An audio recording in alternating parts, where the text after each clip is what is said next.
Well, that was quick, Thomas. I didn't expect that. This is sort of like the what I would call the Led Zeppelin show. Been a long time, been a long time, been a long, long, long, lonely time, Tom, since we've gotten together for some Foreign Fridays. Yeah, and unfortunately, we're going to hit that again. Yes. Well, we'll be back after a little bit of a road trip visiting Yeah, of America's your former neck of the woods, but not to the Poconos. You're going to head out towards Pennsylvania? Yeah, we're going to be going to do some of the Frank Lloyd Wright homes there. Falling Water being the main one, and a few others. And then we're going to swing up to go to the Rock and Roll Hall of Fame and a few other things. And my wife's going to hop on a plane, and then I'm going to continue to do some Civil War crap. Ah, nice. It sounds like surprising. There's a lot of it out there in Pennsylvania. Yeah. Go one night to Penn National. One night to Penn National. Maybe Sean can meet you out there along with Tyler Connor and Aaron McLaughlin and everybody else that's out that way that we know. Yeah, it's going to be a Friday night. I'm planning on going there, so it'll be nice. Friday night lights at Penn National with Thomas. I have never been there, so you first. Nor have I. And I have not been to Newmarket either, Thomas. Have you been there? I have not. But that's where we're going to go, at least virtually today for Newmarket. Got a handful of handicaps and stakes races that we'll be covering. Looking for some prices. Right now, Thomas, the track is listed as good, but it looks like it's supposed to rain through. It's going to be soft. Yeah. It's been soft today. Was it? The races, I go good to soft. And the outside posts have not done very well. There's 1 second in the last race. Oh no, the 2-year-old race, and then the rest of them have been coming on the stand side or the near side, from where the camera is located. So, I would say handicap for moisture, which is what I did. I kind of looked at that weather forecast. I didn't know about the track bias, but hopefully I accidentally bumped into a few in there as well. So we'll see. But speaking of the track, Thomas, this is not your ordinary shaped track. I don't think anyway. I don't know that I've seen many like this before. What would you call this? This looks to me like almost like a geometry problem. Like what are you got the angle for this one. What is the angle for that one? You have the wrong course up. That's not the right one? No, you need the July course. All right, well, there you go. That settles that then, I guess. The Rawling is the wrong one.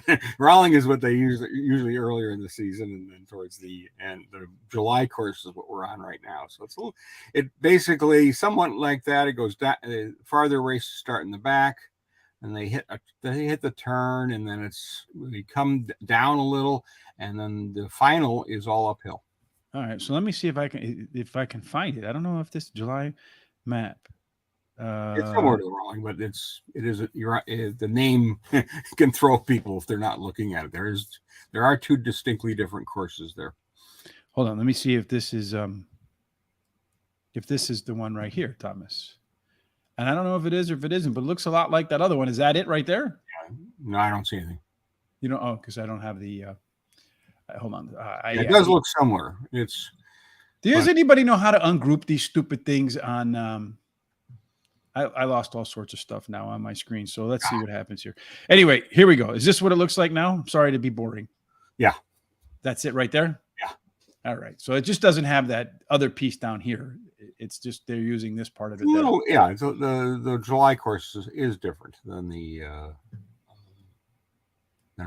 what we were looking at. So all right. So what we're going to look at is race number 1 up front. That's 1 mile, Tom. So let's go back to the correct July map.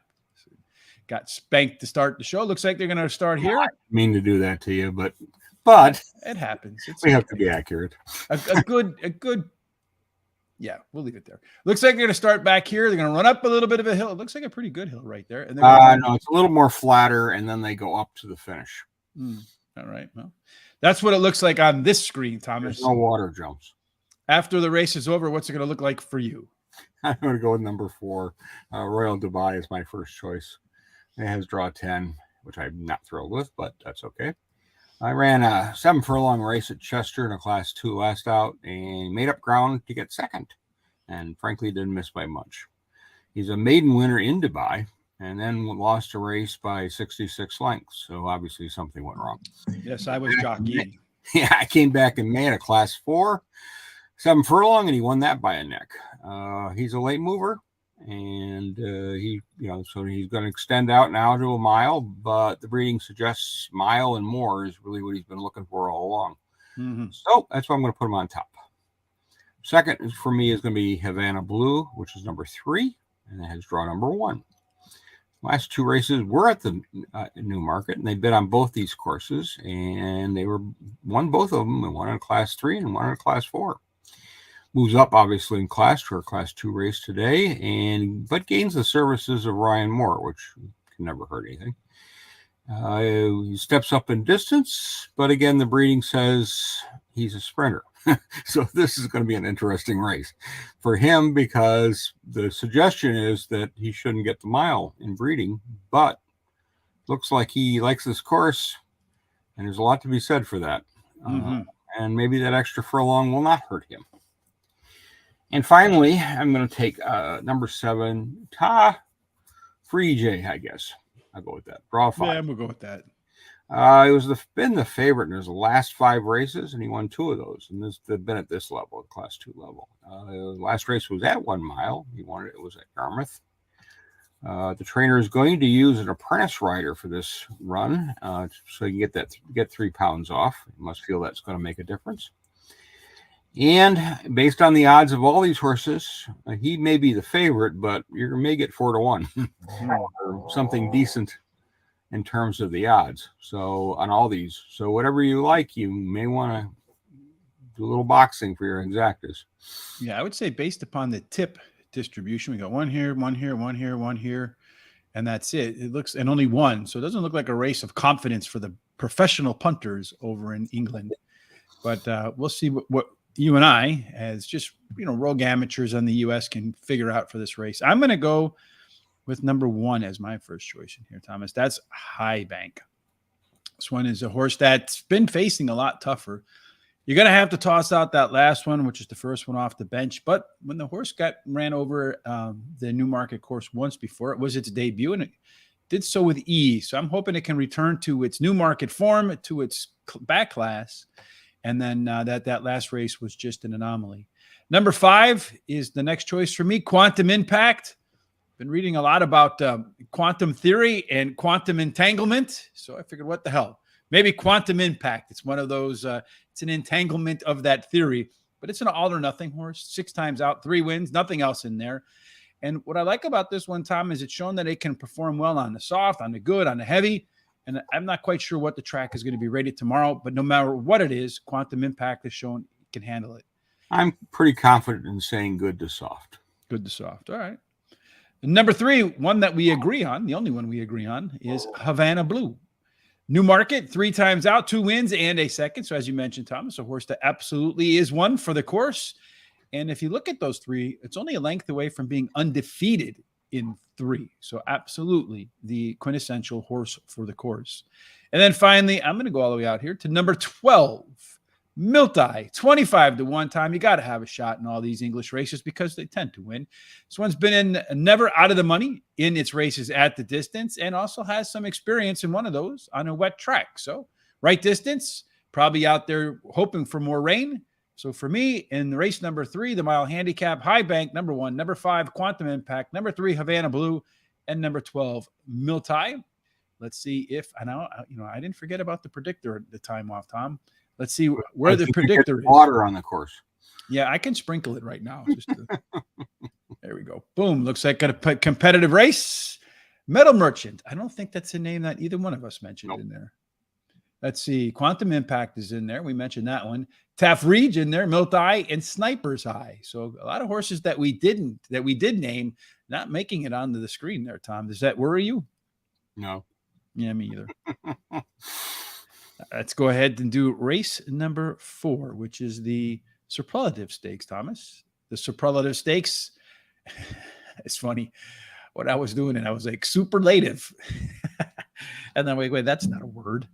And anyway, the Superlative Stakes in race number 4 on the card is another one that's going to be 7 furlongs.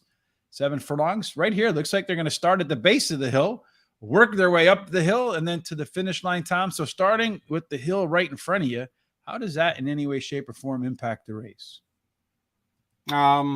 It's not, again, these are 2-year-olds, so it's really hard to say. Yeah, it can do anything, To right? be perfectly honest, you don't have enough knowledge on them to really know if that's going to have any impact. Maybe some it will and some it won't. And again, the moisture in the ground may have a bigger effect than anything. Yeah, you got 2-year-olds running on moisture for the first time, running up hills on the July track instead of the regular one. They'll all be very confused, like your host. But you weren't confused in making your picks. So what do you got? No, I wasn't, and I went with number 1, City of Troy. It's draw 2. One, it's maiden at the Curragh. Got going at the end, so a little patient ride, and then was difficult to pull up. So he was full. You wanted to keep on going, huh? Yeah, it looks that way. He was a favorite that day, and I think he will be here. I thought one of the comments was interesting, that he would look better going a mile or more. So it's interesting that they placed him in the 7 furlong race, but I think they're looking for black type. And it's a group 2, and they must feel the horse is ready to run. Well, this is Aidan O'Brien and Ryan Moore, so they do pretty good. Okay. Mm-hmm. Dam Side was a group 1 winner, and she went on a little wet. She's produced winners. And the sire is Justify. Well, we know who he is. Number 10, Spanish Phoenix, with draw 8 is going to be my next choice. Won a maiden at Leicester by 6.5 lengths, and then ran Royal Ascot, ran 8th at 33-1. But the reason I think this is interesting is we've discussed before, when these big fields, especially at Ascot, and they split off. Well, this one split off into the group of 12 and finished 4th in that group of 12. So, and it broke from post 19, which was not doing so hot. So I think it actually ran a pretty good race. I think it wants another furlong, and I think the form is there. The dam only has one other foal, and that one. She never won. The sire this is his first crop. So interesting to see here. But it's he's got 5 winners from 12 starters. So that's not a bad percentage. No, not bad at all. Especially for first group of 2-year-olds to brace. Finally, Odyssey is going to be my final choice. I would draw 3. That's number 7. He hasn't won yet, but he ran 3rd at Royal Ascot at odds of 125-1 in a listed race. They knew something. Now, he was in that same race, and he was in the group of 6, and he ran 3rd in that. Well, that was the winning group. That was the winning bunch. He looked good in his first start at Yarmouth, and I think that's why they tried Royal Ascot. Obviously, this is a step up again, but I think he's got a good chance based on those first 2 races, and I couldn't leave him out. I look at this race, and just from reading the comments, there were a lot of them that said made all, press leaders, chase leaders. So it looked to me like there would be plenty of speed in this race. That's why I went with Great Truth as my top choice here. William Buick, Charles Appleby. Can't argue with that combo at all. Actually getting a tip in there. It's not mine, but it was the 73-cent favorite in its debut. Made easy work of the race in there. Lots of speed to chase. I think this one sits 3rd or 4th and then just runs by him at the end. City of Troy, that big favorite there, Tom, that you started off with, gets my second pick. Did win its debut, as you mentioned. It was a stakes race, and it didn't really have to get tested. So we'll see if it gets tested today, or it can make easy work of this group 2. Number 4, Hatim, or yeah, we'll go with that. That's good enough. You'll take that. It works. Yeah.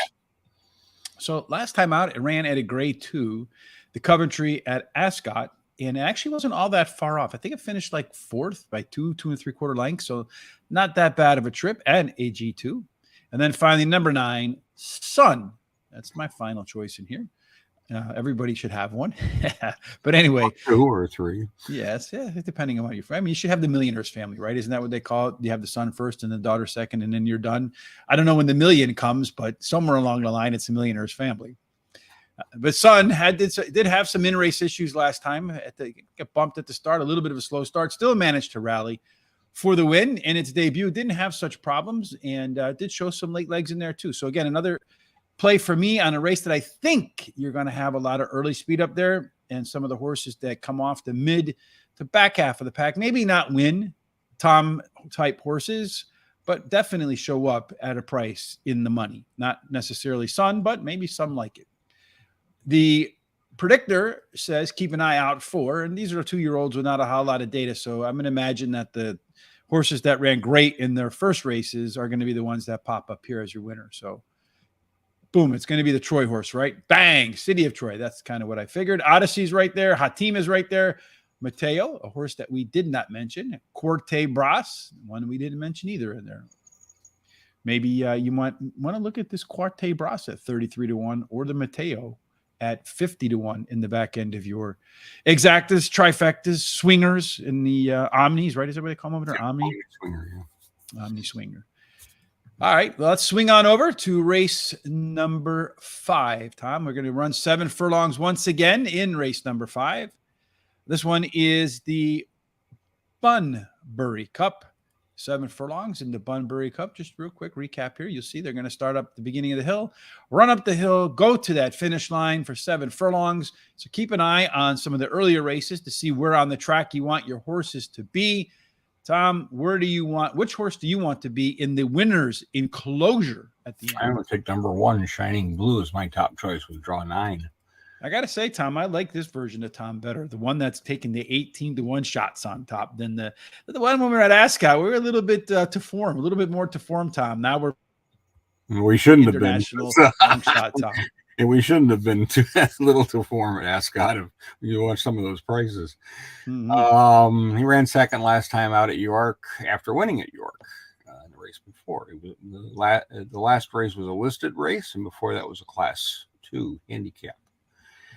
He ran 3 races in Dubai. He won one of them. He ran third in one, and he was nothing in the other race, but it was a huge jump in class, so obviously did not suit that part of him. He's top weight in this group, but he has won with 9-12 on him, and he did that in a Class 2, and he's won with 10-2 on him. So, I mean, he's handled the weight before. Today he'll carry 9-2. 9 stone 10, and then 10-2 he won on with. Can you convert that to pounds for us? No. I'd have to look it up. I don't remember. But that to me says good price. Even though he's top weight, I think he can get the job done because he's done it before. Mm-hmm. Number 13, Street of Gold, is going to be my next choice with draw 10. It's only 3-year-old in the race. It's got some Group 3 race. It's got some listed company in the last 3, but again, these are only against 3-year-olds. He hasn't faced older horses yet, so this will be his first time out. He's ran third twice in the last 2 races, which were at 7 furlongs, and these were on the good to firm going. He's a winner on the soft, and he's also been going well on the good to soft, and so looks like he's versatile. I don't think he cares if there's a little moisture in that ground. He won last year at Newmarket over the July course, and I think he'll get okay odds on him because he'll get a little weight allowance, but because he has won, not a lot. And finally, I'm going to take number 7, Lethal Levi, with draw number 12. Lethal Levi is not in the race. He is not running, so I'm done. No. You're done. Only 2. Tom is and I got one that's not in the race too. Now that I see that, it was in the race a little earlier in the day when I was going through my picks. All right. Well, anyway, in race number 4, the Superlative Stakes, 5, the Bunbury Cup. I only got 3 picks, so the other one scratched. I had the 12 horses, my final choice in there, Lure Special, but ain't in there today. Nope. I'm going to start off with number 10. Yeah, good. He gone, like the Hawk Harrelson would say around here in Chicago. Rainbow Fire, Tom. How about that? You're starting with an 18-1 on the top. Anything Tom can do, I can do better. I'm going to go with number 10, Rainbow Fire, at 20-1 as my top choice in there. So maybe you take Tom's 18-1, my 20-1, put them together in exacta box, cross your fingers. They come together 1-2 in some order. A is paid for. And Rainbow Fire, it's going to come off the bench today, and if you look through the past performances, you'll see most of its best efforts have come after a little bit of time in the barn, a little bit of fresh legs, a little bit of fresh running. Number 8, Biggles is my next choice. A lot of people used to call me Biggie or yeah, a lot of Biggie names because of Beaglemeyer, my last name, but and yeah, a couple of other ones in there. I can't remember, but it kind of went along with that name. But nonetheless, this one's run at the distance 7 times, finished in the money 6 of those 7 times, been across the Newmarket track 1 time, came home second in that one. And if you just kind of walk through the past performances, you'll see that this one almost never runs a bad race. So a good race in here, a couple of tips, maybe not your winner, but definitely competitive for the win at the end. And the one that we agree on, Tom, is Streets of Gold, a place we should all kind of want to live in. That's Elton John's world, right? Won his first 5 races and then kind of got out of form so far in 2023. But if you track the races so far this year, you'll see that each one's getting progressively better. So it looks like to me there's a shot that Streets of Gold will return to his winning form. Let's see if the predictor agrees that Streets of Gold does have a shot to get to its winning form. Boom. Motasib. That was one I was thinking about, Tom, in there too. And I was trying to find reasons to put him in. But every time I looked, there was a bunch of black type in front of it. And I think only beat one horse in this field. Well, it was only in one race where other horses were in this field where it didn't get beat by another horse in this field. What was your reasoning for not putting that one in there? I was questioning the going. Yeah. See, to me, when I look and see a horse, it looks like he wants a little less moisture in the ground, but I could be, at least by what I could see. Yeah, for me, like if I'm looking at, and I don't know about you, how you handicap in that respect, but if you look at a horse and it's run against a bunch of the horses that are in this race, not once, but multiple times and tends to finish behind them, do you take that into account? Oh, yeah. Yeah, as do I. Can't beat that. Maybe in the wrong class. Or just maybe there's something about the personality of those horses that it doesn't fit well with them, right? It's not the alpha, so to speak. It just sometimes I think, they're just not placed correctly is more what I look at and to take and see, what they're trying to win at a level maybe they're not going to be able to. All right. July Cup Stakes, Tom, is the next one for us. It's going to be race number 6 on the Newmarket card. And that one is going to be 6 furlongs. So you can imagine just going to step up to almost to the top of the hill. Looks like they're going to open the gates and just run up a little bit of hill, a little bit of a downward, and then back up to the finish line. So just straight, as you mentioned, probably going to be a softish track to good. So make sure you pick the right side. The inside draws look like the ones earlier today Tom mentioned. That's where you want to be. Who do you think is going to be in that winner spot? Number 6, Azul Blue. Number draw 1. This is a filly who's won 4 in a row, and last race she beat Highfield Princess. This is a good horse. There's no question 6 furlongs is her distance. She has a record of 13 starts, got 7 wins, 2 seconds, and a third. She's 3 for 3 on the July course. This is a horse that's been moving up slowly in class. He started this, he was in class 5 races, and now it's in group 1s. That's quite a move. And obviously the trainer's done a good job in getting this horse to where she is. And I think she's going to be very tough in here. Number 4, Kinross. Draw 7 is going to be my next choice. First start of the season was in the Jubilee, and it was a great Group 1, and it's a good race. And he didn't do very well. Ran a nice race in the Breeders' Cup Mile. He was 3rd and just missed 2nd, and Modern Games won that race. Prior to that, he had won 4 in a row, including a Group 1 in Perry Longchamp, and that was on the heavy going. So we know that he likes moisture. It seems that 7 furlongs is his best distance. It may be, maybe not, because he only won once in 5 tries. But I think this distance 6 is definitely where he wants to be. He's won on good to firm, but he's also won on soft, and he's won on. So again, versatility appears to be the case with this guy. And if he returns to his form, he's going to be very hard to beat in this race. And finally, I'm going to take, which I think will be the favorite, number 9, Shakili. And he's got draw 9. Won last out in a Group 1 at Royal Ascot and at 6 furlongs, and he beat Little Big Bear. He only has one loss in his 7-race career, and that was at a 7-furlong race. So he obviously is more suited for 6. Mm-hmm. He won 5 in a row. He gets a little weight allowance because he is a 3-year-old. And yeah, he is the one to beat. Yeah, and I think he's the one to beat too. I have him on top of my pick, Shaquille. You kind of hard to go against a horse that's won 6 out of 7, 4 of 4, as you mentioned, Tom, at the distance, and does have a winning trip in the lone try across the Newmarket track. Little Bear, Big Bear. I'm going to go with that one as my second choice. When the two matched up last out, actually the better is heavily backed Little Big Bear over Shaquille. So maybe this time around they flip roles where Shaquille is the favorite and Little Big Bear is the little bit better price and comes home. Number 6, Azure Blue, the one that you like in here, and I'm a little bit the foreman right here myself on this one, Thomas. Newmarket, as you mentioned, 3 for 3 on the July course, 3 for 4 overall, and on a roll, top form, taking home the winner's check in the last 4. And then finally, I'm going to go with number 3, Kadeem, as my 4th pick in here. No, you don't want him. I don't want him. Why He not? he doesn't like moisture. Oh, he doesn't like moisture. He wants firm track. He wants good. Well, good. Maybe they'll scratch him for me then, Thomas. I think they will. All right. Well, if they do, Even though they supplemented him into this race because of his Royal Ascot win, I think the track going is really against him. Well, so far at the distance, he's won more than $1 million, and he has done well at Newmarket. But if he doesn't like the wet track folks and the owners and the trainers, scratch him. So there's only 3 horses for me in this race.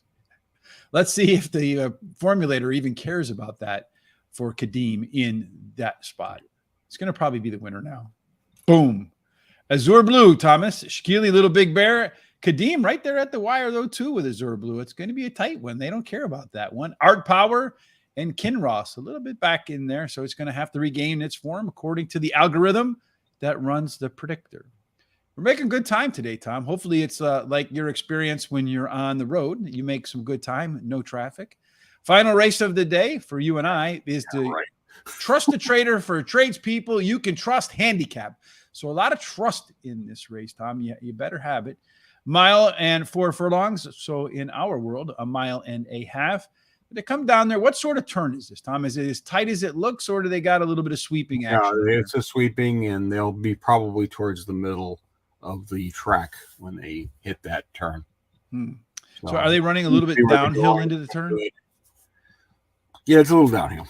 All right. So they come into that turn in the middle, then they make that sprint all the way up to the finish line. So for the 1.5 mile race, the last race we're going to do today, Tom, take us through your thoughts and who's going to win and why in the Trust Handicap. I'm going to take number 9, Hope You Can Run, which has draw 1. He's last 2 races. He's run 3rd both times, and these were in Class 4 and Class 3 handicaps. Last race, they put a visor on him, and he did much better, but he also was out. The top 2 finishers were just light years ahead of him. He likes a little bit of moisture, so we'll see what he can do.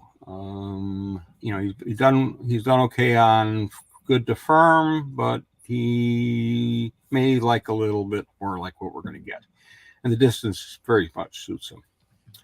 My next choice is going to be number 5, Retina Del Mar, which has number 6 as their draw. Wanted to last start at 12 furlongs at Newmarket over the July course. It was Class 5 race and ran it pretty easily. So we're going to jump up in class here. But I go off that really strong race last time. And she's never tried Class 3 company before, but there's no question about she's in form. And I'm going to say she's going to stay in form. And finally, I'm going to take number 4, Flying Frontier is my final choice with draw 10. Won last 2 races in maiden and novice at 9 and 10 furlongs. So we're going to step up in class. We're going to step up in distance. But the breeding suggests that actually this may be his best distance, if not a little further. Again, 3-year-old but one race was on the all-weather, and his other race was on the turf. So what is he? He's undefeated on the turf because he only won once. which is always interesting when they make those moves, moving up something like this. So he's got a lot to prove, but I'm going to take a chance. Yeah, I don't know. It's the second race in a row where you finish is where I start. So I agree with you on Flying Frontier. I feel like the longer the race, the better. It's just a length away from being undefeated in 3. And today will be the longest race of its career. Number 7, Crystal Mariner is next up on my pick. It looks like I got a lot of the outside horses. I was hoping that wouldn't be the case, but should be forwardly placed. And along with that forward ability, has some late legs. So I wouldn't be surprised to see this one sitting 3rd or 4th. And then as they come down the stretch, so running up the hill there, try to pull away. Number 3, Davidio. Sounds like a good name to me. This one is a very volatile type, and that's probably why you see the odds at 9-1. Either runs really well, so it's a threat to win, or it runs really bad, and it's a threat to finish. I don't know, what is that? 9 horses in here, 9th by 20 or 30 lengths. No, 10th. Well, there's a scratch in here, Davina Grace, so there's 9 now. So it could finish way off the pace, way behind everybody, or it can finish way in front of everybody. So it's a front or back horse. And then finally, number 6, the final choice for me, Hidden Story in this one is going to benefit, I feel like, looking from its past performances, from the moisture in the track. And it looks like it could be one of the favorites in there as well. That's for the last time today, Thomas, and the last time in a couple of weeks. Let's see what the predictor has to say about what you and I predicted. Another competitive race with Tom's pick, Reina Del Mar taking home the top prize. Prosper Legend. That one's not in either of our picks, if I don't recall. Hope You Can Run. That's another one of Tom's picks. Davidio, my pick in there. And the Leap and Graphite. So Flying Frontier, Crystal Manor, they don't even show up, folks. So maybe I give you a couple of horses that you can fade instead of horses that you can play to win, Thomas. We'll see. We'll find out tomorrow by this time. Mm-hmm. Well, I like that about the waking up on Saturday morning, heading over to the account, and then just popping in the races as I'm kind of slowly getting into the day of the little bit of work I got to do on Saturday mornings and kind of watching the races intermittently. I know you're probably betting on them, right? I do. Indeed. I also enjoy some of the payoffs sometimes. Yeah, you mentioned in Ascot we shouldn't have been so form focused. We should have went just one on that $250 winner, would have made our week for sure. Yeah. Speaking of weeks, you're going to be off for the next couple of weeks, but when you return, is there any big things on the calendar that we'll be covering? I'll have to pop up my calendar, which I don't have it up. Yes, I'll put you on the spot. In the meantime, without the calendar, I know that Terry and I will be back on Monday and Tuesday to cover Parks.